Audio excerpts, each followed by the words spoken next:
It's a brain that was donated to us here at the medical school of the University of Oxford to help us teach our medical students.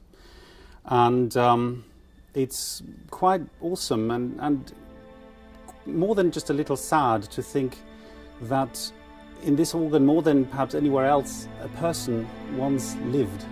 In fact, you could put it more strongly than this. You could say a person was once alive because this brain was once able to do what brains do. Perhaps we should just, spend a moment to imagine what a day in the life of this brain would have been like. The brain would have, one morning found itself in bed, and the thalamus, which is just underneath here, would have broken out of the brain's sleep rhythm. The person would have woken up, he would have opened his eyes.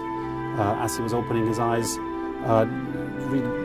lots of nerve impulses would have flooded in through the optic nerves here, would have travelled towards the back of the brain where the nerve cells living here in the occipital cortex would have formed images on the retina.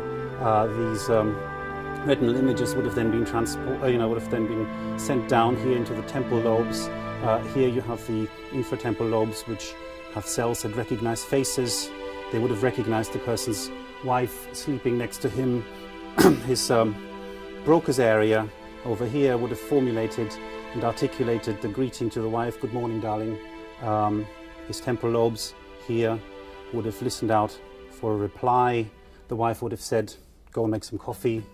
The motor cortices, which sit here together with the basal ganglia underneath, would have started off this motor program.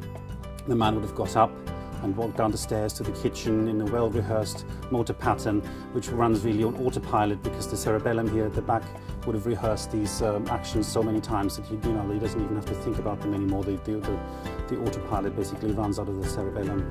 He goes into the kitchen, he puts the kettle on, he brews the coffee. The olfactory bulbs here, which are connected to which basically bring the information in from the nose, would have smelled the coffee. The orbitofrontal cortex here would have thought about whether or not he found breakfast delicious.